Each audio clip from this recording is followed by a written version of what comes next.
Vous regardez TV Rogers, Ottawa.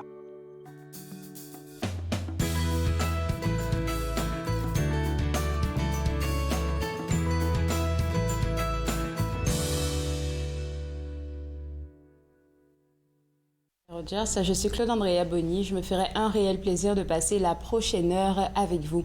Aujourd'hui à l'émission, on va parler de l'importance de la marque employeur pour pouvoir embaucher des employés et les garder sur le long terme avec Marc-André Amiotte. On va aussi s'intéresser au nouveau numéro du Vivre Plus. On a l'exclusivité parce qu'il n'est pas encore sorti. Il sortira le 1er décembre, mais vous aurez toutes les thématiques qu'on va traiter, qu'ils ont traitées en fait dans le Vivre Plus de ce mois de décembre. Et tout de suite pour commencer, j'ai avec moi Dania Versailles de l'Association canadienne pour la santé mentale. Et tu viens nous parler d'une campagne qui s'intitule Agir pour la santé mentale. C'est une campagne nationale. Exactement. C'est quoi le contexte?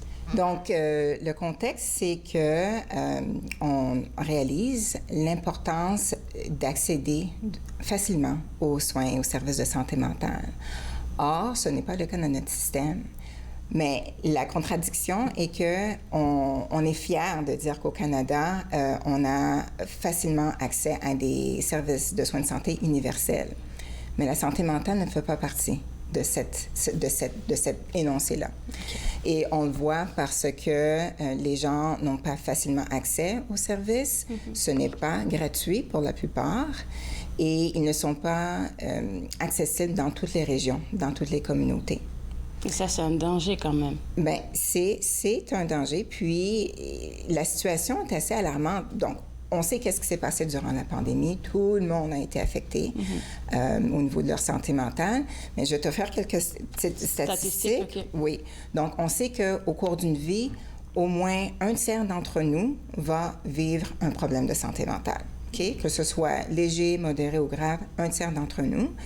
Aussi, ce qu'on sait, c'est qu'en 2020, un quart des hospitalisations ont été reliées à la santé mentale. Puis je parle des hospitalisations au niveau des enfants et des jeunes, donc de 5 à 24 ans. Donc, c'est assez sérieux. Okay? Alarmant aussi, comme tu l'as dit. C'est le mot que j'avais en tête, mais je ne voulais pas le dire. Entre 5 à 24 ans, c'est quelque chose. Oui, exactement. Puis d'autres, en 2017, 275 000 personnes ont été hospitalisées et 75 000 ont succombé, ont perdu leur vie suite à une consommation problématique aux substances. Okay. Mais le paradoxe là-dedans, c'est que tout le monde, tous et chacun a une santé mentale. Donc, pourquoi est-ce que la situation est telle? Pourquoi est-ce qu'elle perdure? Puis on sait évidemment qu'en moment de pandémie, la situation a amplifié. Ah oui, définitivement. J'ai une question pour toi. Pourquoi tu penses que les différents paliers de gouvernement ne prennent pas en compte le volet santé mentale pour l'inclure, comme tu le dis si bien, dans les soins de santé universels? Mon opinion personnelle, je pense que c'est parce que ça a été développé à un moment où la santé mentale n'était pas très populaire, on comprenait mal, on ne comprenait pas l'importance de mettre en place les instances qui faciliteraient l'accès à ces services-là. Donc, vraiment, la campagne de sensibilisation cherche à informer les gens pour qu'ils puissent demander à leurs dirigeants, local, municipal, provincial et surtout fédéral, de moderniser notre système de soins de santé pour que les services et les soins en santé mentale deviennent accessibles à tous, peu importe là où on vit, peu importe le milieu de travail où ce qu'on œuvre, peu importe notre situation financière. Peu importe notre langue préférée. J'allais arriver à ça. Oui, absolument. Donc, c'est ça. C'est ça le contexte. Et puis, tu nous en parles depuis qu'on se connaît. En tout cas, depuis que moi, je te connais sur l'émission, tu nous en parles souvent, le fait de démystifier la santé mentale. Est-ce que tu penses qu'on a fait des avancées, surtout avec la pandémie, où on est encore en train de tâtonner concernant ce sujet? Je pense que plusieurs gens de tout âge ont réalisé l'importance de porter attention à ça. Et je pense que plusieurs personnes ont vu de leurs propres yeux des gens autour d'eux qui probablement pensaient être forts, comme qu'on dit. Infaillibles. Infaillibles, exactement, au stress extrême qu'on peut avoir vécu. Je pense que ça ça a ouvert l'appétit au moins à écouter les messages qu'on essaie de promouvoir en matière de santé mentale pour qu'on accorde l'importance qu'on a besoin à la santé mentale. Et puis, de toutes les façons, tous les services que vous offrez à l'association, c'est vraiment pour répondre à un besoin, soit si c'est pour comprendre, par exemple, la santé mentale, ou bien même pour avoir les bons outils pour pouvoir garder notre santé mentale à un bon point. Et je pense que ça vous a donné de bonnes statistiques, surtout après la pandémie. Oui, absolument. Aussi, ce qu'il faut savoir aussi, c'est que c'est pas toutes les succursales de l'association de la santé mentale qui offrent les mêmes services. Vraiment, la manière que chaque succursale est conçue à travers le pays, c'est pour répondre aux besoins de leur communauté. On va continuer après la pause. Okay. Vous regardez Entre nous exclusivement sur les ondes de TV Rogers.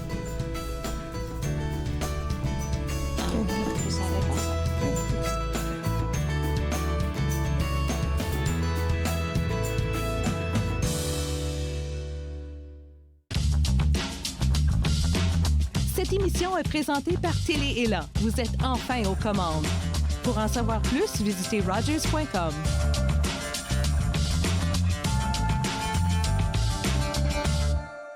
Vendredi 2 décembre prochain, c'est la 17e édition du Déjeuner des flocons de neige. Encouragez l'organisme Partage Vanier en venant déguster un délicieux petit déjeuner en personne au centre Pauline Charon. Vous pouvez aussi vous faire livrer une boîte déjeuner ou faire un don en argent. Venez vous faire servir par des personnalités de notre région, rencontrez vos amis ou tout simplement savourer un bon repas. Le Déjeuner des flocons de neige, vendredi le 2 décembre au centre Pauline Charon de 7h à 10h. Venez faire la différence, on vous attend. Il est question de partage et d'entraide, d'action et d'appartenance, de profiter pleinement de la vie et de rire aux éclats. Nous sommes l'Arche Canada. Nous admirons et partageons tout ce que les gens ont à offrir. Découvrez qui nous sommes dès aujourd'hui.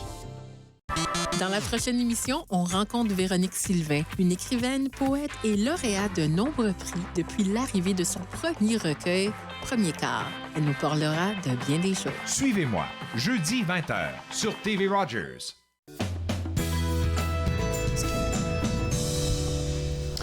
De retour Entre nous exclusivement sur les ondes de TV Rogers, on parle toujours de la campagne nationale Agir pour la santé mentale avec Dania Versailles de l'Association canadienne pour la santé mentale qui me disait avant la pause que les différentes structures, vos différents départements ne font pas tous la même chose.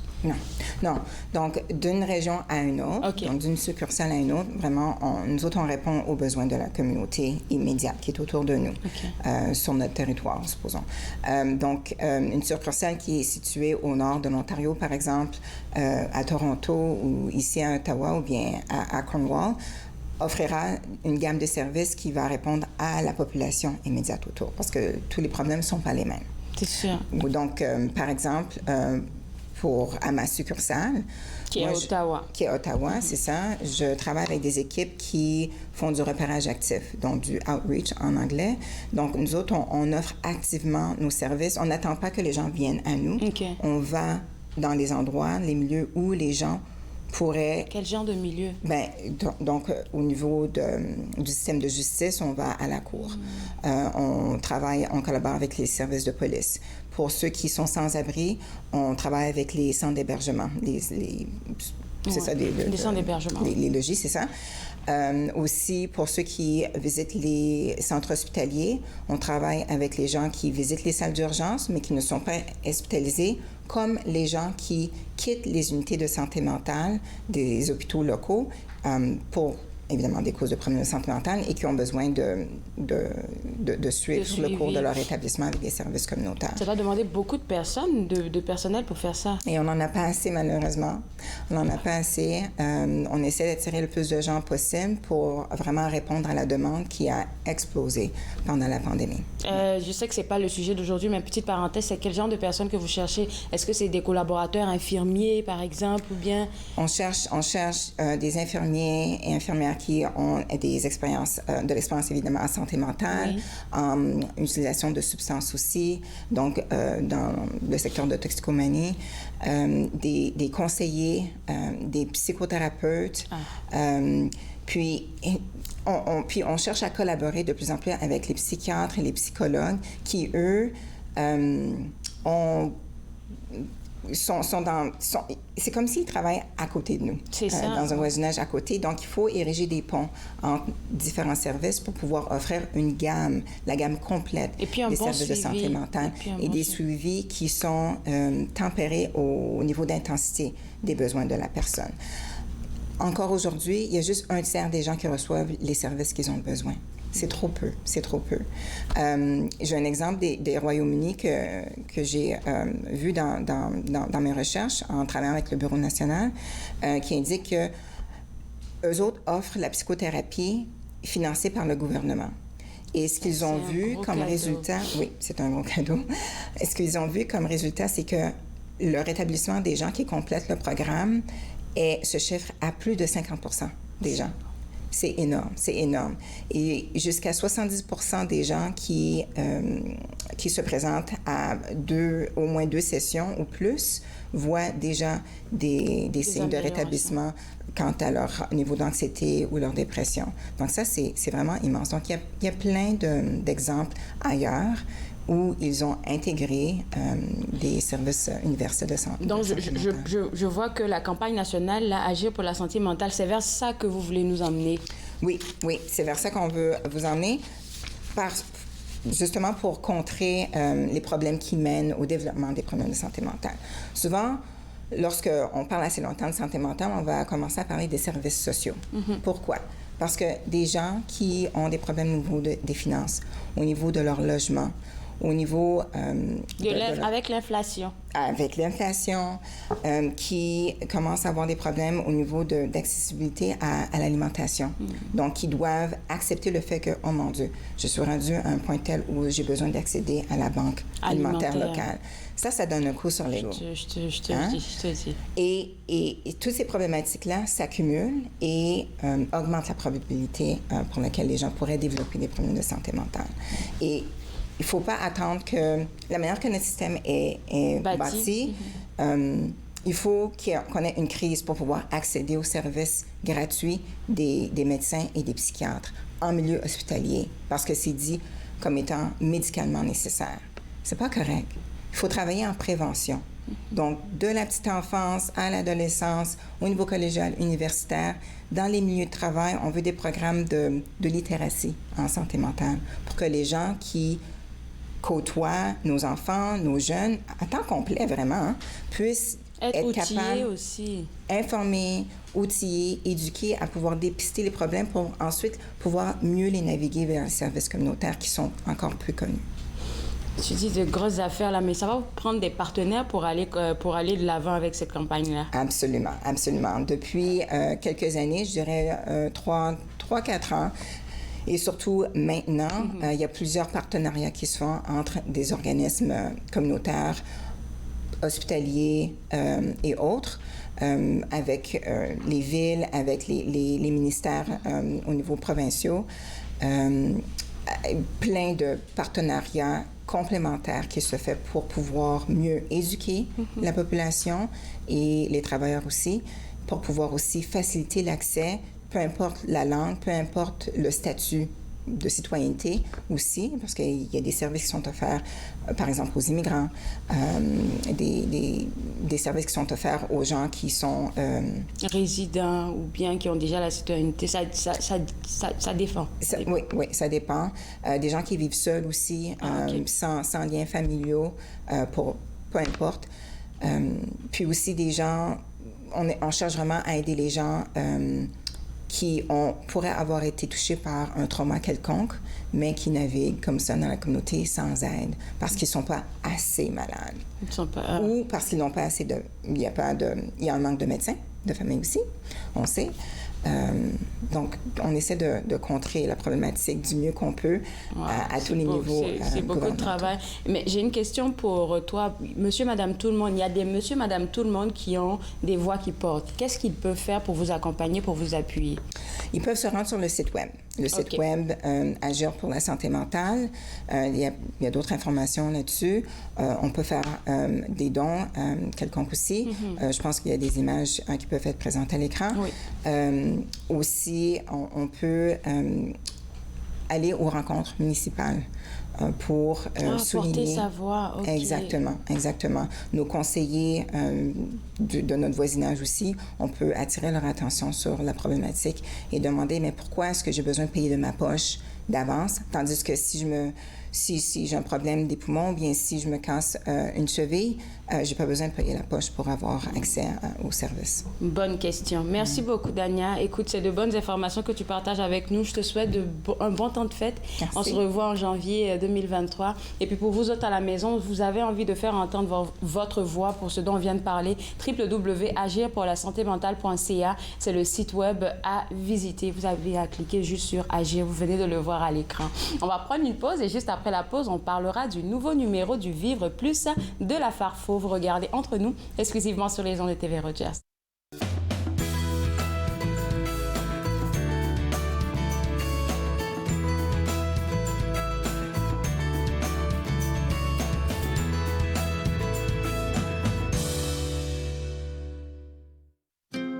Joignez-vous à moi et mes invités alors qu'ils partagent leurs souvenirs culturels et culinaires de pays à travers le monde.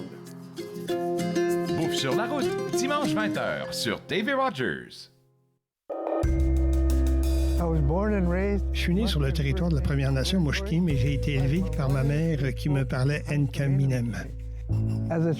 Enfant, j'ai arrêté de parler ma langue maternelle car on m'a dit que de parler d'autres langues que l'anglais ne faisait pas canadien. Les aînés me sont apparus en rêve. Ils m'ont rappelé qui je suis et d'où je viens. Je me suis alors réveillé. Mes racines sont solides et je ne suis plus un locuteur silencieux. Ma langue révèle mes origines, me définit et me guide pour montrer et expliquer notre culture et nos traditions. C'est un cadeau pour les gens d'aujourd'hui et la génération à venir. Ce qui était perdu est retrouvé. Ce qui était endormi est réveillé. Mon sang est ici et je suis complet. J'ai renoué avec mes origines. Ici Jean-Marie Vianney. À chaque semaine, je vous ferai découvrir des personnalités provenant de différents milieux. Ils vous exposeront leur point de vue sur de nombreuses facettes du multiculturalisme dans notre région. Vivre ensemble, lundi 19h sur TV Rogers. De retour entre nous, exclusivement sur les ondes de TV Rogers. On entre bientôt dans le mois de décembre et on a l'exclusivité du nouveau magazine du Vivre Plus de la Farfo pour le mois de décembre avec moi, Marie Lantier-Di-Sanza, qui est l'éditrice. Et on le voit à l'écran aujourd'hui, le petit écriteau que vous avez choisi, ça dit « Le cadeau n'a rien à voir avec son prix, il tient tout entier dans l'intention et la beauté du geste. » C'est tellement beau. On a des belles phrases. Oui. Et pour ça, on doit remercier Lynn Dupuis, qui est notre directrice des opérations. Elle nous trouve des phrases exceptionnelles à chaque mois et c'est vraiment un atout pour le Vivre Plus. Ça me fait penser que ça introduit en même temps le mois de décembre. On va commencer à parcourir nos listes de cadeaux pour commencer à acheter les cadeaux. Je ne sais pas si toi, tu as déjà fait ça, mais moi, je suis toujours en retard. Moi, j'ai laissé mes doigts faire le magasinage cette année, alors je suis pas mal en avance, oui. Parfait. Pour le mois de décembre, vous avez choisi plusieurs thématiques, hein, mais il y en a une particulièrement dont on va parler, mais Je laisse parler des autres d'abord. Alors, c'est certain qu'à chaque mois, on essaye de voir quelles sont les journées mondiales, les journées internationales, parce que c'est quand même des événements qu'on veut souligner. On veut que les gens pensent à ces thèmes-là. Alors, c'est certain, on a la journée du sida, le premier. Oui, le premier. On a la journée internationale des personnes handicapées. Alors, je pense que dans le temps des fêtes, il faut penser à ces personnes-là qui possiblement n'ont peut-être pas le choix d'aller magasiner pour leurs cadeaux, mais font du shopping en ligne. On a la journée mondiale du bénévolat. La journée mondiale, et il y a une journée internationale pour le bénévolat. Alors, je pense qu'on a 2 moments dans l'année où on souligne ceci. Le 10 décembre, c'est la journée mondiale des droits de la personne. C'est maintenant, ce n'est plus les droits de l'homme, mais bien les droits de la personne. Et la journée que Andrea adore, c'est le 14 décembre. C'est la journée du rien du tout. Alors, tous les chroniqueurs, les recherches, etc., n'ont pas pu trouver une journée internationale ou mondiale pour souligner le 14 décembre. Alors, le 14 décembre, ça peut devenir votre journée internationale. Ce que vous voulez. Vous pouvez faire rien du tout si vous le voulez. La journée nationale du chocolat, si vous voulez. Oh non, ça existe. Ça existe? OK, oui. bon. Il y a tellement de journées nationales qu'on se perd souvent. Exactement. Et je pense que plus on avance, plus les gens en trouvent. Mais le 14 décembre, rien du tout. Rien du tout. OK. Le 16 décembre, c'est la journée internationale du gilet de Noël. Alors, vous savez qu'à un certain moment, les gens achetaient des gilets, puis les décoraient avec des boules de Noël, des guirlandes, même des lumières qui scintillent, etc. Alors, on a pensé que ça serait peut-être bon de souligner cette journée-là. Et pour ceci, dans l'édition du mois de janvier, nous allons publier les photos de nos personnes aînées francophones de l'Ontario qui veulent bien nous soumettre une photo de leur plus beau gilet de Noël. Donc, l'appel est lancé maintenant. Là. Exactement.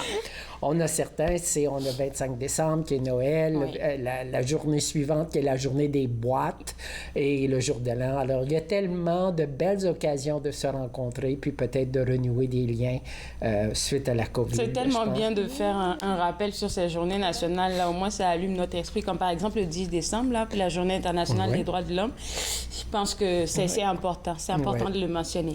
Alors, on a terminé avec les thèmes du mois, les différents thèmes du mois. Il y en a beaucoup.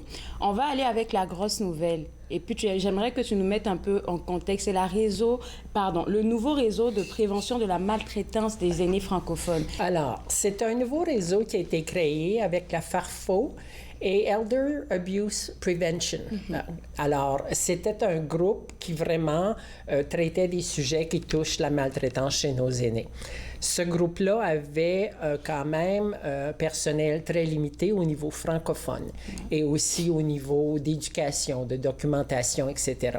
Alors, ça fait 1 an qu'on travaille sur ce dossier et maintenant, on a créé le réseau comme tel qui s'appelle le RPMAFO, donc Réseau de prévention de la maltraitance des aînés francophones de l'Ontario.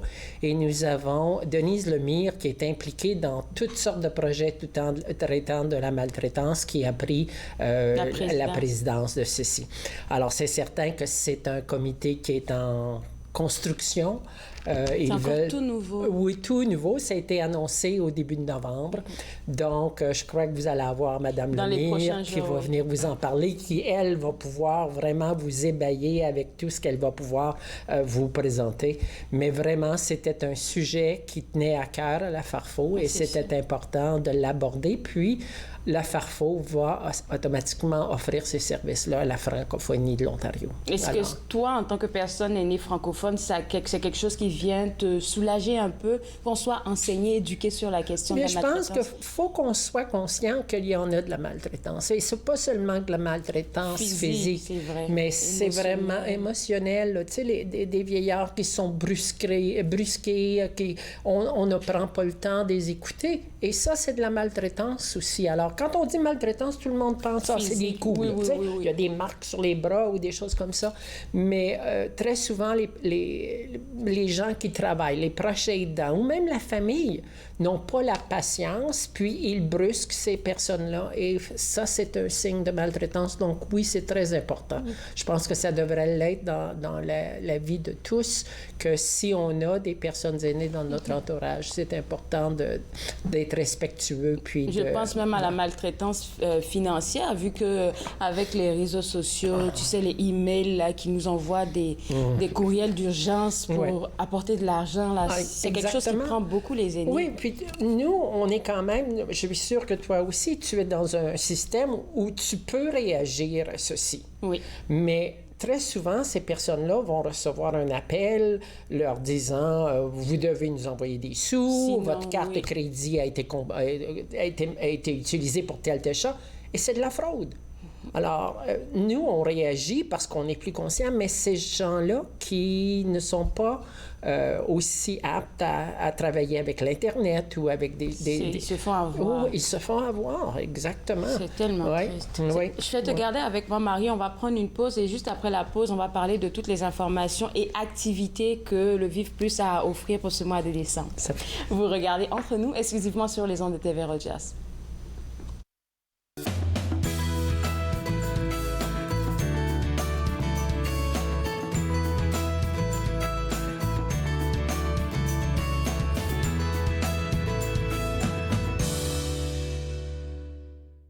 Pour vous qui pensez ne pas pouvoir bouger, regardez l'émission Restez actif pour la santé avec moi, Joanne Sheridan, tous les jours sur les ondes de TV Rogers. Restez actif pour la santé, en semaine 9 et 16 heures, sur TV Rogers. My name is Chase Nicholas. Je m'appelle Chase Nicholas. Je suis Micmac et je joue au hockey. Je me souviens, plus jeune, que ma famille parlait des Micmacs comme les inventeurs du hockey. En première année du secondaire, j'ai fait une recherche sur les bâtons de hockey des Micmacs, qui sont également les premiers bâtons de la LNH. J'en ai trouvé un fabriqué en 1917, l'année de la création de la LNH. J'ai été surpris d'apprendre que le bâton que je tenais avait été fabriqué par mon arrière-arrière-grand-père, Alexander Cope. En 1934, un aîné connu sous le nom de Old Joe Cope a écrit une lettre au Chronicle Herald de Halifax dans laquelle il affirmait que les Micmacs avaient inventé le hockey. Plus tard, j'ai découvert que je suis un descendant en ligne directe de Old Joe Cope. Il fut un temps où les enfants de ce peuple étaient arrachés à leur famille et n'avaient pas le droit de parler leur langue, perdant ainsi leurs mots et leur histoire. Mais à présent, on se réapproprie notre histoire.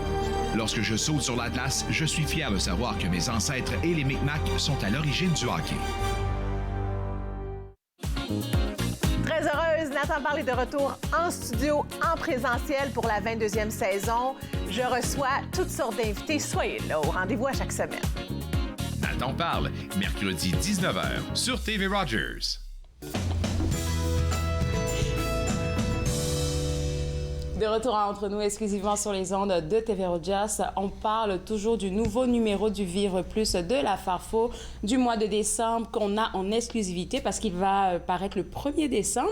Et puis, avant la pause, on a parlé du beau réseau de prévention de la maltraitance des aînés francophones qui vient d'être lancé, qui va vraiment, je vais dire, sensibiliser les gens à la maltraitance que les personnes aînées peuvent subir. Et là, maintenant, on aimerait parler de vos activités parce qu'il y en a beaucoup. Okay. Bien, nous, on trouve qu'on en a moins au mois de décembre, mais on en a quand même. On a toujours nos personnes très fidèles.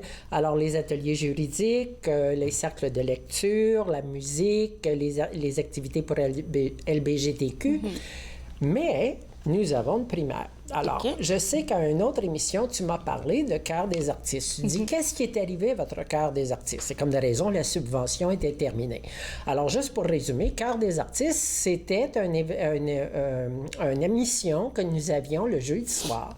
Et c'était des personnes aînées à travers l'Ontario francophone qui venaient nous présenter leurs talents. La musique, les instruments, la poésie, les contes.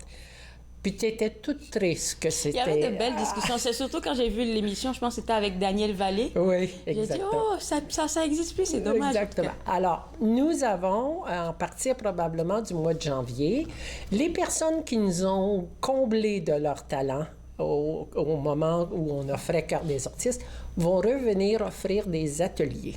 Ah! à nos spectateurs, à nos gens qui vont s'inscrire en ligne. C'est juste pour le mois de décembre? Bien non, ça va commencer au mois de janvier. OK. Alors, les gens qui avaient déjà produit un spectacle ou qui avaient déjà présenté vont revenir. Puis là, ils vont avoir un atelier d'1 heure avec les gens qui veulent s'inscrire. Ils vont chanter, ils vont parler de leur démarche, comment ils ont procédé, etc. Mais est-ce qu'il y aurait d'autres personnes qui pourraient embarquer dans le mouvement? Peut-être qu'il y a des artistes en herbe qui sont cachés dans le noir. On ne sait jamais, on ne refuse jamais d'avoir de nouvelles choses, c'est certain, c'est certain. Parfait. Une autre activité, est-ce qu'on en a d'autres des activités? Non, je pense que pour le mois de décembre, il y a toujours les activités de France Savoir aussi, qui est un organisme qui est partenaire avec la Farfo. Et eux, ils ont 3 ateliers durant le mois de décembre, encore là, dans notre Vivre Plus. Alors, www.farfo.ca, c'est le site web si vous voulez avoir accès à toutes les activités, parce que c'est sûr que ça sera sur le site web, en plus d'être dans le Vivre Plus. On va aller maintenant avec l'information que je trouve importante. Vous êtes à la recherche de collaborateurs. Exactement. Alors, je m'attends à ce que ton nom soit sur la première ligne. On va travailler fort à ça. Je vais dégager du temps. On a commencé un sondage au mois de novembre avec nos lecteurs pour voir qu'est-ce qu'ils aimeraient voir dans le Vivre Plus. Et nous avons découvert qu'il y avait certains éléments, disons comme les sports. On n'avait pas de collaborateurs pour les sports. Là aussi où on manque un peu de collaborateurs, c'est au niveau des activités dans des différentes régions. OK. Alors, c'est quand même assez difficile. Moi, je suis à Ottawa, on a des gens à Sudbury, on a des gens à Toronto, etc. On aimerait que les clubs et les centres de vie active ou n'importe quel service qui collaborent ou qui œuvrent avec des personnes aînées puissent nous donner de leurs nouvelles pour que ces gens de cette région-là puissent être informés d'une façon globale, c'est-à-dire que ça serait tout dans un endroit où ils pourraient aller puiser cette information-là. Vous avez la plume facile, vous écrivez un article. S'il y a des fautes, inquiétez-vous pas, on va les corriger. L'éditrice est là. Ah oui, exactement. Alors, envoyez-nous des photos, envoyez-nous des poèmes, n'importe quoi pour pouvoir diversifier puis avoir vraiment rejoindre plus de lecteurs. Donc, on dira sport, culture... loisirs, politique. Alors, politique, OK. Ah oui, exactement. Ça semblait être les voyages. Alors, on a quelqu'un qui nous donne un article à chaque mois sur Toronto. Ça serait bien d'avoir quelque chose sur Ottawa ou quelque chose sur Sudbury, etc. Alors, les 4 coins de la province pour qu'on puisse bien représenter nos lecteurs. Ça, c'est bien pensé. Donc, voyage, sport, je vais noter ça au cas où je peux faire une information. Voyage, sport, loisirs. Oui. Puis pour le reste, on peut te contacter aussi. Alors, si quelqu'un te contacte, par exemple, qui nous regarde aujourd'hui et qui te contacte, c'est quoi la procédure? Est-ce que tout de suite... Il m'envoie un courriel à éditrice Vivre Plus, dans un seul mot, à farfo.ca.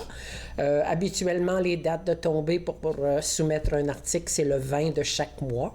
Alors, il n'y a aucun problème. À ce moment-là, on établit un contact, puis on travaille ensemble pour produire un article. OK. Là, on va aller personnel. Ça, c'est quelque chose que je n'avais pas préparé. Ça fait plus d'1 an que tu travailles comme éditrice au Vivre Plus à la Farfo.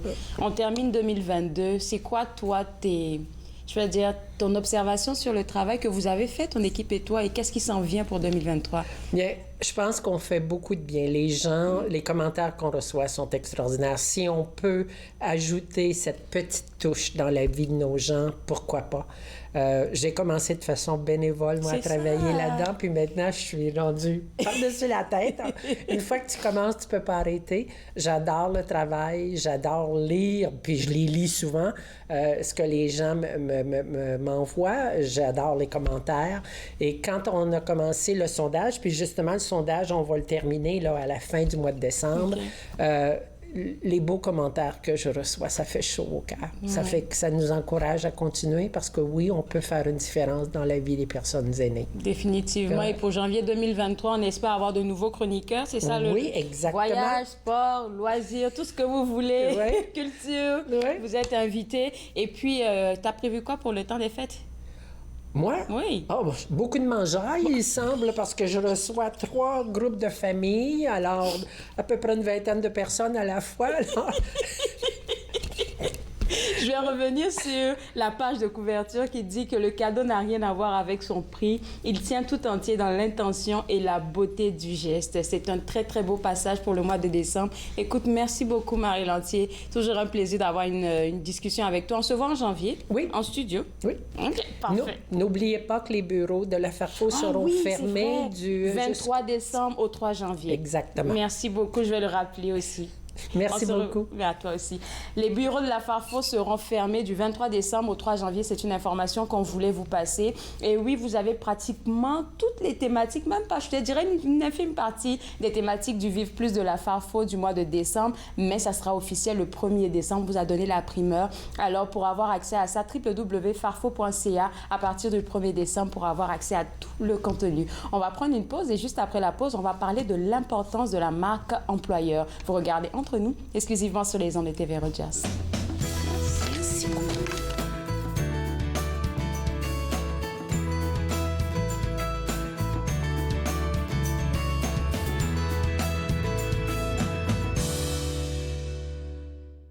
Ici Jean-Marie Vianney. À chaque semaine, je vous ferai découvrir des personnalités provenant de différents milieux.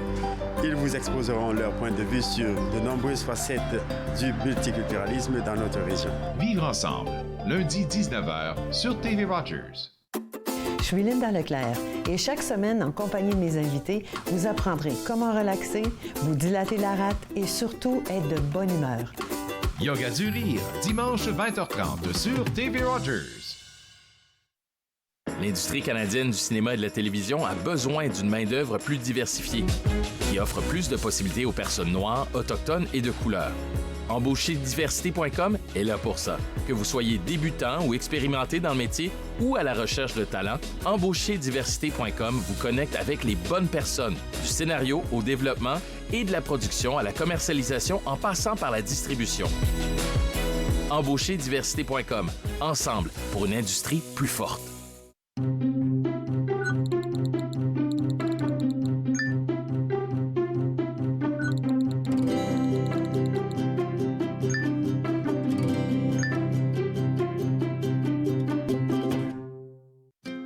Joignez-vous à moi et mes invités alors qu'ils partagent leurs souvenirs culturels et culinaires de pays à travers le monde. Bouffe sur la route, dimanche 20h sur TV Rogers.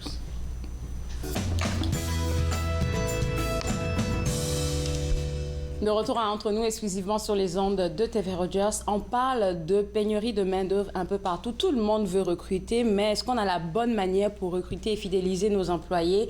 Je ne pense pas, sinon on n'aurait pas avec nous Marc-André Amiot qui vient nous parler de la marque employeur, entre autres. Et puis Marc-André, tu es associé fondateur à Winston MKTG, qui est une entreprise qui fait beaucoup de choses en même temps. On va en parler un peu plus tard, mais j'aimerais qu'on parle un peu du déclic, du pourquoi l'entreprise a été mise sur pied. Oui, bien en fait, c'est arrivé un concours de circonstances, là, en pleine pandémie, tout le monde travaillait de la maison. Et à ce moment-là, j'avais une charge de gestion d'une quinzaine d'employés à peu près. Puis ma conjointe était là aussi, qui est aussi associée chez Winston. Et c'est un temps propice pour réfléchir beaucoup. Tout le monde, il y a beaucoup de gens qui ont repensé leur cheminement de carrière et nous, c'était plus l'accumulation de plein de choses au cours des années précédentes. Okay. Donc, tu sais, deux choses en fait nous ont motivés. La première, c'est quand on est employé comme on l'était, en fait comme moi je l'étais, c'est ton client, c'est ton employeur. Donc, tes idées, si elles ne cadrent pas avec le contexte, avec le budget, le secteur, peu importe, ben elles meurent au feuilleton un petit peu. Donc, il y avait l'idée de faire vivre justement tous ces moments de création qu'on a en tête. Et le fait d'avoir une agence nous permettait, bon, si ça ne fonctionne pas avec tel client, on peut essayer le concept avec un autre client. Puis la seconde chose, en fait, c'est qu'on a eu des expériences très, très positives auprès de différents employeurs là, de nos tout débuts professionnels jusqu'à aujourd'hui. Mais on a aussi eu des expériences formatrices, j'oserais dire. Fait que c'est un petit peu... Puis aller ramasser aussi des idées d'amis, de collègues qu'on a qui ont vécu aussi un parcours d'employés différent. Et c'est de ramasser toutes ces idées-là, puis on s'est mis à réfléchir, ce serait quoi, en fait, notre rapport pas notre rapport, mais notre apport au marché du travail. Comment est-ce qu'on pourrait améliorer l'expérience employée? Donc, considérant qu'on passe à peu près 20-25% de notre temps actif au travail, c'était justement de pouvoir trouver une façon de contribuer à créer un marché de l'emploi qui est un peu plus équilibré, qui n'est pas à l'avantage de l'un ou à l'avantage de l'autre, mais qui est plus nuancé. Et sur des points que tu partages surtout en parlant de trouver l'équilibre, là, c'est juste qu'avec ton entreprise, vous aimez beaucoup apporter le côté humain de la chose. Tout à fait. Parce que l'employé, ça demeure un humain qui a des défis, des hauts et des bas. En tout cas, c'est une personne. Oui, exact. Puis les employeurs aussi, ce sont des personnes. Donc, c'est d'amener dans la tête de l'autre. Donc, d'amener l'employé au cœur des préoccupations de l'employeur, mais d'amener aussi l'employeur idéal au cœur, en fait, de la vie de l'employé, de la personne. Donc, c'est de trouver, justement, je mentionnais l'équilibre, c'est un peu cet équilibre-là. C'est pas avantager un pour désavantager l'autre. Alors, quand on parle de la marque employeur, pour des gens qui ne savent pas exactement qu'est-ce que c'est, je t'ai entendu parler de ça en mars 2022 tellement de manière passionnée que je me suis dit, il faut qu'il vienne nous en parler sur le plateau. Comment tu le définis pour monsieur, madame, tout le monde? Bien, en fait, avant de parler de marque employeur, vite, un petit... rapidement, là, par rapport au marketing RH, parce qu'on parle... Marque employeur, c'est un buzzword, c'est quelque chose qui est utilisé à tort et à travers parfois. C'est assez galvaudé, mais ça part d'une notion de marketing RH. Donc, le marketing RH, son objectif, en gros, en fait, c'est la rencontre des ressources humaines et du marketing, qui souvent, en entreprise, ne se parlent pas. Ils sont dans la même bâtisse ou dans la même entreprise, mais ce sont des services qui ne se parlent pas, alors qu'elles ont tout intérêt à le faire. Donc, le marketing RH, en gros, ça vise à clarifier, à consolider, à diffuser cette identité employeur-là, ce positionnement d'employeur-là dans le but à deux publics, à l'interne, les employés, et à l'externe, aux candidats, dans le but, en fait, de promouvoir cette identité-là au maximum. Puis la marque employeur, en fait, c'est tous les moments où cette identité-là se manifeste. Donc, ça peut être autant dans une offre d'emploi que dans un processus d'accueil-intégration, dans une entrevue de départ, dans une entrevue avec un candidat. Donc, c'est multifacette. On peut toucher à beaucoup d'éléments, très macro, très micro. Mais la marque employeur, c'est ça. C'est la manifestation de cette identité, de ce positionnement employeur-là aux yeux de l'audience, donc qu'elle soit interne ou externe. Dans ce cas, ma question vient de savoir, c'est quoi la différence entre la marque employeur et la culture organisationnelle? Oui, la culture organisationnelle, on a une emprise dessus, d'une certaine façon, mais elle vit généralement sans qu'on puisse... La modifier? Exactement. Elle est vécue par les gens d'une certaine façon. Donc oui, on peut encadrer les choses en disant, chez nous, on ne tolère pas telle ou telle pratique, tel ou tel comportement, ça fait partie de notre culture où on est vraiment axé, un autre buzzword, mais sur l'innovation. Donc ici, on a une culture qui promouvoit les nouvelles idées. Donc on met les gens dans un contexte où c'est plus facile. La marque employeur, c'est plus... ça fait partie de la culture, sauf que c'est plus dirigé au niveau attraction, fidélisation. Donc culture peut être autant pour le travail quotidien, mais marque employeur va être beaucoup plus dans une optique de processus de dotation et compagnie. Avec ton entreprise, avec l'engouement que ça crée chez certains employeurs qui viennent travailler avec toi, est-ce que tu penses qu'ils sont mal renseignés sur la question de la marque employeur et de l'expérience employée, ou bien c'est juste qu'ils veulent même pas y toucher? Peut-être un peu des deux. Mal renseigné, comme je disais, c'est un buzzword, hein, c'est utilisé à tort et à travers. Donc, il y a aussi des conceptions erronées, à savoir que ça coûte une fortune alors que c'est pas toujours vrai. Ma question arrivait. ça dépend, en fait. Je veux dire, on pourrait se bâtir une maison. Dépendamment du chantier, on peut passer de 250 à 250 millions. Il y a autant de possibilités. Dépendamment du besoin. Exactement. Puis si l'employeur en tant que tel veut avoir quelque chose qui est vraiment... un tout inclus qui est fou, c'est clair qu'on n'a pas les mêmes restrictions budgétaires que dans d'autres contextes. C'est sûr. Donc, oui, ils sont souvent... Je ne veux pas faire de généralisation, là, mais j'aurais comme pas le choix. Ils sont souvent mal renseignés au sens de ce que ça implique, le processus, la durée. On est dans un contexte, il y a une récession qui s'en vient fort probablement, mais encore là, il n'y aura pas assez de monde, même s'il y a des entreprises qui ferment. les gens sont dans un contexte où on est dans l'urgence. Là, quand on est dans l'urgence, qu'est-ce qu'on fait? On essaie de mettre des patchs un peu partout. Et la patch, c'est le recrutement. Recrutons. Oui, mais ta structure, on aime le voir comme une fondation aussi. Le parallèle avec une maison, super intéressant. Si tu négliges tes fenêtres, ton toit, ta fondation pendant des années, quand même bien, tu rajoutes de la décoration à l'intérieur, puis tu rentres des trucs dans la maison, il y a toujours des places où ça fuit, où ta chaleur s'évacue. Donc, il faut prendre soin de ça. Ça prend du temps. C'est sur le moyen long terme. Donc, l'effet n'est pas immédiat. C'est pour ça que les gens, quand on parle de marque employeur, ils ont un peu un mouvement de recul dans le sens, c'est pas effectif maintenant. On voit pas un nouvel employé lundi matin. Mais ça peut t'éviter sur le moyen long terme, justement, de perdre tes talents A+. Les gens qui, autrement, quitteraient l'entreprise, mais si tu te soucies de ta marque employeur, donc par extension de ton expérience employée, tu prends soin de tes gens, ils vont rester. Donc, s'ils restent, ça atténue, en fait, ça diminue. Je vais dire quelque chose peut-être qui va te faire rire, Marc-André. C'est un peu comme une relation amoureuse. Tu attires et tu fidélises parce que ce que tu veux, c'est de garder ton employé plus longtemps, même celui que tu embauches, je vais dire, aujourd'hui, tu veux le garder sur le long terme. Et j'aime bien le fait que tu parles de structure parce que, oui, on est en 2022, là, avec la pénurie de main-d'œuvre. C'est partout que tu le vois sur les réseaux sociaux. On recrute, mais c'est quoi que moi, je gagne à travailler avec vous? Souvent, on ne le sait pas. Tout à fait. Puis la marque employeur, c'est ce qu'elle vise à mettre de l'avant. Pourquoi est-ce que je travaillerais pour toi plutôt que quelqu'un d'autre? Puis il y a une entreprise, pour ne pas la nommer, McDo, du côté du Québec, je ne l'ai pas vu dans le Canada anglais, mais ils ont fait une publicité qui, justement, assume ce côté-là où on est passé en entrevue par les candidats. C'est un changement de paradigme. Ah oui? Oui, puis tu sais, vous irez voir sur YouTube, c'est facile à trouver. Mais en gros, on le tourne un petit peu à la blague, mais c'est ça qui se passe. Donc, le candidat a un marché qui est ouvert devant lui. C'est ça.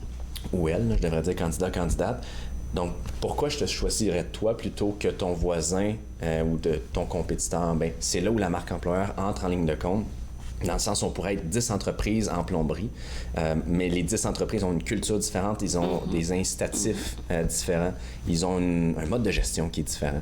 Il y a toutes sortes de choses sur lesquelles, justement, le marketing RH va venir, puis on va venir cibler ces distinctions-là et les mettre de l'avant, sans nier que tu travailles à faire. Mais souvent, les employeurs, ils n'ont pas la chance, ils n'ont pas le recul non plus de voir... Ils sont juste la tête dans « il faut que je recrute ». Oui, tout à fait. Ils sont dans l'urgence. Puis je les comprends. On ne vit pas ça, mais je l'ai vécu quand j'étais dans des organisations où là, pas le bateau coule, mais il y a de l'eau qui rentre. Donc, il faut trouver une solution pour éviter de couler. Ouais, la solution la plus commune aux yeux de tout le monde, c'est recrutons. Mais il y a des gens qui sont là en ce moment. Il faut en prendre soin aussi. On va pas tout mettre sur la tête des employeurs. Il y a aussi des employés qui ne savent pas rester tranquilles. Je vais dire ça comme ça parce qu'on peut le voir dans notre communauté francophone. Là. Aujourd'hui, tu parles avec quelqu'un qui est chargé des communications ici. Demain, il n'est pas là, c'est une autre personne. Donc, ça crée un peu un sentiment d'insécurité si tu veux travailler avec une telle entreprise parce que les gens changent comme ça, là, du jour au lendemain. Oui, mais c'est... En fait, je parlais de changement de paradigme, c'est aussi un changement générationnel où ce qu'on voyait, soit ma mère, pour ne pas la nommer, ça fait 33 ans qu'elle est au même endroit. Ouais. Même si j'ai lancé Winston, c'est vrai. Je veux dire, avant ça, oui, je parle de marketing RH, je parle de fidélisation, mais j'ai jamais été fidèle en entreprise dans le sens où on est très de notre génération, où on a été poussé à aller à l'école, à développer des compétences vraiment particulières, à connaître notre valeur. Bien ça, qu'est-ce que ça fait? Ça fait en sorte que les gens, justement, ils voient des potentielles opportunités à gauche, à droite. Donc, faut changer notre mindset de dire les gens vont demeurer pendant 25 ans, 30 ans. Tant mieux si ça arrive, mais ce sera l'exception. Avant, c'était peut-être plus la norme. Aujourd'hui, une moyenne, c'est entre 3 et 5 ans. 5 ans étant une moyenne haute. Donc, ce qu'il faut faire, c'est travailler en conséquence de ça. De se dire, les années supplémentaires dépassant 5 ans, c'est des années bonus. Travaillons avec l'idée que ces gens-là vont demeurer 3 à 5 ans. Qu'est-ce que je peux leur apporter pour qu'ils restent plus longtemps? Ça va être plus réaliste, en fait, de se dire ça. Oui, et qu'est-ce qu'ils viennent m'apporter? Puis il ne faut pas non plus avoir peur que les gens quittent parce qu'ils vont aller apprendre autre chose. Et ils peuvent revenir. Il y a beaucoup de returnship qu'on appelle. Donc les gens reviennent parce qu'ils ont bien apprécié la culture, la gestion, la rémunération. Il ne faut pas l'écarter. C'est important. C'est plus aussi majeur que ça l'était. C'est ça. Mais ça, encore là, on généralisera pas dans le sens où il y a beaucoup de jeunes qui aiment être bien payés. Il y en a beaucoup qui cherchent aussi, par contre, un équilibre. Donc, en tout cas, tout ça pour dire que faut sortir de l'idée plus traditionnelle. Les gens sont là pour rester. Ils sont là, ils viennent chercher. C'est une relation. Dans une relation, on vient chercher quelque chose chez quelqu'un et on donne quelque chose. Donc, c'est une relation d'affaires, c'est une relation d'emploi. Ils viennent chercher quelque chose. Quand les gens pensent qu'ils sont au bout de quelque chose, soit ils en parlent, puis l'employeur essaie de s'ajuster, ou ils s'ajustent ensemble, donc c'est une co-création, ou bien ils quittent puis ils vont ailleurs, mais c'est pas un désaveu envers l'employeur nécessairement toutes les fois, là. C'est vrai. Et puis quand tu dis que l'employeur doit se mettre en tête en 2023 bientôt, là, que l'employé que je vais avoir aujourd'hui, il pourrait rester 3 à 5 ans, je me dis que dans sa tête, je parle de l'employeur, c'est beaucoup plus facile de pouvoir avoir une belle relation sans, comment je veux dire ça, sans emprise sur l'employé, parce que c'est des choses qui peuvent arriver de manière subtile. Et puis, en même temps, si la relation elle est bien établie, Marc-André, tu conviens avec moi que cet employé-là sera le meilleur ambassadeur de notre entreprise. Tout à fait. C'est très important parce que c'est un employé satisfait, qui est bien, de qui on a pris soin.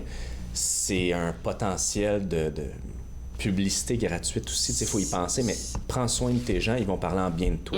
Pareil comme une relation client. On a beaucoup misé sur l'expérience client.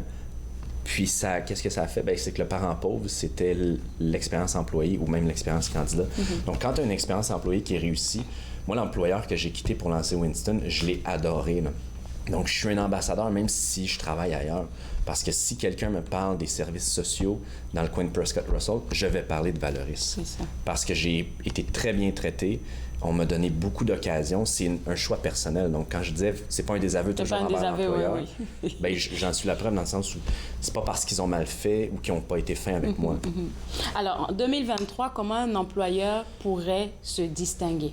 Oui, ben j'ai parlé plusieurs fois là, depuis tantôt. Expérience candidat, expérience employé. C'est quoi les deux? L'expérience candidat, c'est la façon dont tu approches ta relation avec le candidat ou la candidate dont tu souhaites qui s'intéresse à toi comme employeur. Donc, c'est de travailler tout sur ton processus d'embauche. Retravailler tes offres d'emploi pour qu'elles soient distinctives, attirantes. Retravailler ton processus lui-même. Le marché par nature très traditionnel, c'est de se mettre dans la peau. Tu sais, c'est de l'expérience utilisateur. C'est de se mettre dans la peau du candidat ou de la candidate, puis se dire, est-ce que c'est gagnant d'avoir à remplir, à repopuler un formulaire qui est notre CV, qui me prend 45 minutes de mon temps, pour finalement avoir à la fin un message qui dit, seuls les candidates retenus seront rappeler. Ça, c'est une mauvaise pratique dans le sens où moi, j'ai pris 45 minutes de mon temps, je t'ai accordé mon attention, puis tu me dis « Don't call us, we won't call you ».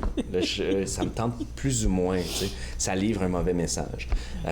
Expérience employée, c'est plein de moments où où on se soucie en fait de où sont les gens dans leur cheminement de vie, que ce soit personnel ou professionnel. Donc, il y a beaucoup d'employeurs qui ils savent, mais ils l'ont jamais mis sur papier ou l'ont jamais travaillé. Explorer dans le fond. Ils vont juste te dire, OK, tu as travaillé dans telle entreprise. OK, c'est tout ce que j'ai besoin de savoir. Oui, puis à l'interne, tu sais, quelqu'un qui... Tu ne devrais pas faire du one size fits all. Donc, c'est pas la même réponse pour tout le monde. Tu devrais personnaliser ton approche et c'est l'attente des gens. Puis toutes les générations comprises. Ouais. Tout le monde aime ça avoir un service personnalisé. Mais c'est la même chose en entreprise. Donc, l'expérience employée, c'est d'essayer de personnaliser au maximum tes moments de rencontre avec ton employé. C'est de travailler à créer justement autour de ta culture. Il faut que ça soit cohérent avec ta culture. Il faut que tu crées des moments, je vais répéter, mais des moments de cohérence pour que l'employé, en fait, il passe de candidat à employé, à peut-être éventuellement ex-employé, mais que tout au long de ce moment-là, il y a eu une cohérence du début à la fin. Il s'est dit, on m'avait promis ça, j'ai obtenu ce qu'on m'avait promis, j'ai vécu telle expérience, on a misé sur moi, on m'a fait confiance, on m'a donné de la marge de manœuvre, on m'a formé, on a pris soin, tu sais, je disais, c'est pas du one size fits all, on ne devrait pas gérer un employé entre 20 et 30 ans comme on gère un employé de 50 à 60, parce qu'ils ne vivent pas les mêmes choses. 20 à 30 ans, famille, maison, mariage, puis qui dit famille dit aussi beaucoup d'enfants malades, là. Je le vis actuellement. Puis les personnes qui sont plus avancées en carrière, mais c'est de penser comment est-ce que ces gens-là peuvent contribuer à la relève. C'est de les inclure dans un rôle de mentor, c'est de dire, bien, peut-être qu'eux autres aussi, à l'âge qu'ils ont, leurs parents sont vieux, il y a peut-être des décès, c'est malheureux, mais il faut y penser. Il y a peut-être des décès qui s'en viennent. Ils ont des enfants qui s'en vont... je comprends. Quand tu parles de structure... C'est de penser à tout ça, c'est de le scénariser, de prendre le temps de se soucier de où sont rendus nos employés, qui sont des personnes qui vivent des choses dans leur vie personnelle. Puis, qu'on le veuille ou pas, notre vie personnelle va venir impacter notre vie professionnelle. Le professionnel, c'est secondaire, là, entendons-nous. Là. Donc, moi, si mes enfants sont constamment malades, puis que mon employeur me dit « Là, c'est assez tes congés » ou non, je tiens absolument à ce que tu sois au bureau tous les jours. Mais c'est clair que ma famille va passer avant. Donc, n'importe qui va se dire, ben regarde, j'aimais ça, mais moi, mon coco est malade, je dois rester à la maison. Donc, je vais trouver quelqu'un qui va être plus flexible. Alors que c'est ça. Dépendamment où tu es dans la vie, l'expérience employée, j'essaie de le résumer, là, mais c'est tous ces sentiments-là. Comment tu fais sentir tes gens.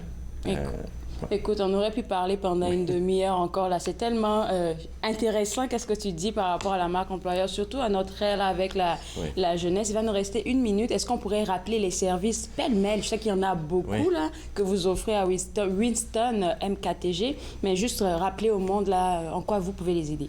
Bien, en fait, je parlais de marketing RH, c'est un exercice se fait en 3 points. Se définir la stratégie, puis le déploiement. Fait qu'à n'importe quel moment, on peut travailler plein de choses. On va offrir des formations en 2023, donc il y a... À regarder de Oui, il y a plein de choses. 1 minute, c'est court, mais... Effectivement, on a le site web, Marc-André, je pense qu'on va aller voir le site web. Je te remercie pour ton temps. Merci. Et puis, pour les gens à la maison, www.winstonmktg.com, c'est le site web que vous voyez à l'écran en ce moment. Déjà, ils peuvent vous accompagner pour avoir la meilleure approche pour embaucher et fidéliser vos employés. Et puis, comme Marc-André vient de le mentionner, à partir de 2023, ils auront des formations. Donc, vous pouvez voir sur le site web et aussi le suivre sur LinkedIn. On va prendre une pause et juste après la pause, je vais vous partager quelques informations qui s'en viennent pour décembre. Vous regardez Entre nous, exclusivement sur les ondes de TV Rogers.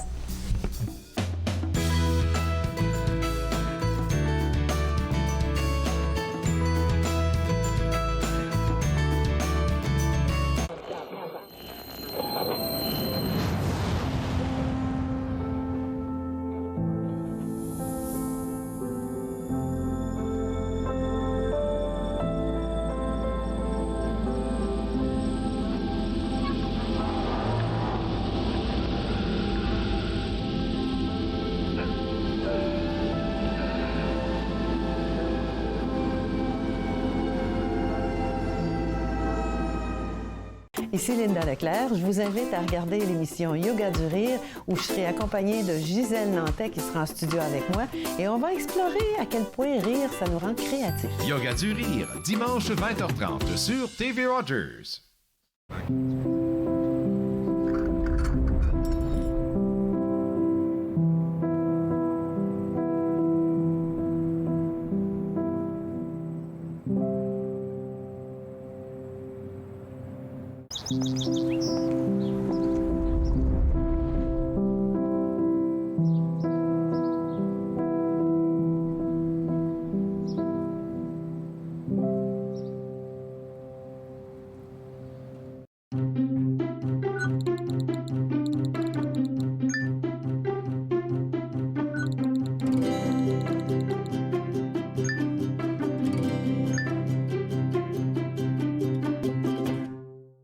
De retour Entre nous exclusivement sur les ondes de TV Rogers. À chaque lundi, on essaie de vous renseigner sur qu'est-ce qui se passe pour les aînés francophones de notre région. Et aujourd'hui, on a reçu Marie Lantier d'Isanza pour parler du magazine Vive Plus de la Farfo qui sera disponible à partir du 1er décembre sur le www.farfo.ca. Ça, c'était ma première information. La deuxième information, elle concerne le 2 décembre. On aura le 17e déjeuner des flocons de neige en direct direct du centre Pauline Charon et on sera en live cette journée-là. Donc ce vendredi, on n'aura pas d'émission à 11h, mais exclusivement à 8h du matin. Et on aimerait vous inviter à nous rejoindre au centre Pauline Charon à partir de 7h pour partager avec des gens de notre belle communauté francophone un petit déjeuner. Et si vous ne pouvez pas, vous pouvez toujours faire des dons pour pouvoir encourager le Partage Vanier qui est une banque communautaire. Et l'objectif de cette année est de 45 000 $. Je pense que c'est quelque chose qu'on peut atteindre. Donc www.déjeunerdesfloconsdeneige.com, c'est le site web pour pouvoir faire vos dons. Donc encore une fois, un petit rappel, à partir de 8h ce vendredi 2 décembre, vous aurez en live notre émission en direct du centre Pauline Charon pour partager la bonne humeur autour du 17e déjeuner des flocons de neige. On se voit demain à partir de 11h. Bye bye!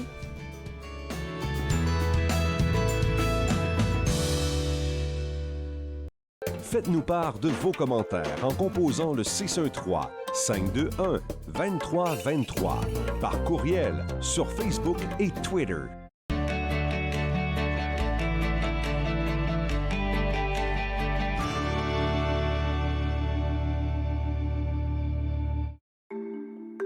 Mettons que ma jeunesse n'était pas sans drogue. Je dis quoi, mon ado?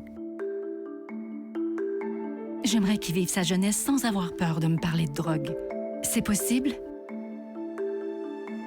Choisir de vivre sa jeunesse sans aucune drogue, est-ce que c'est utopique?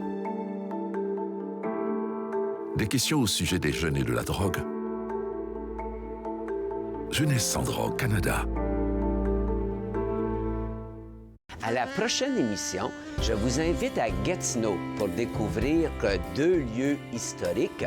Le premier, le site du patrimoine Jacques-Cartier à Pointe-Gatineau.